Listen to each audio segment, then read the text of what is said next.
elf cups, also known as fairy cups because they're a little fairy cup shape.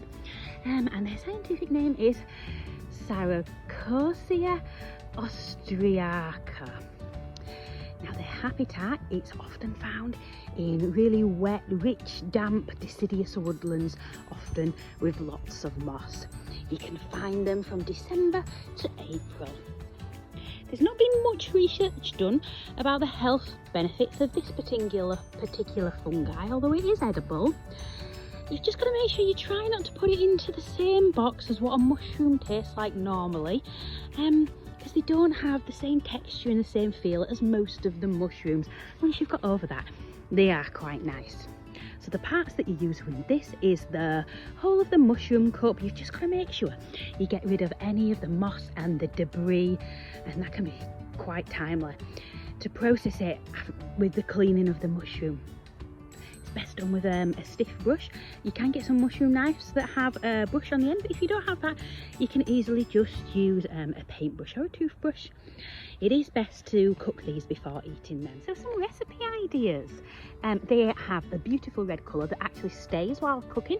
Lots of plants lose their colour once they've been cooked, so it's really a good one to use to add some colour.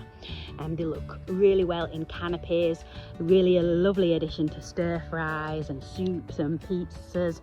But if you are going to add them to something that doesn't need cooking very long, do fry them beforehand, if the recipe does mean less cooking.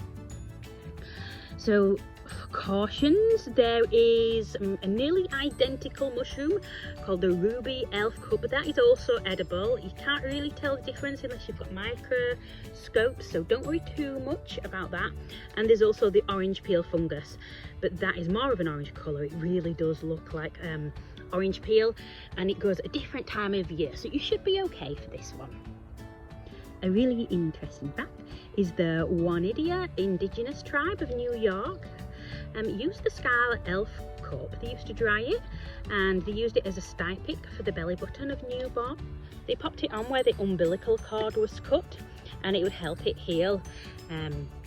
Another interesting fact is that it can be found at the coldest time of year. So here are some Scarlet elf cups here in my woods. Little ones here, this year, attached to a stick. If you do agitate them, they do release their spores and it makes a puffing sound. I haven't caught it on camera, but it is quite fun to do.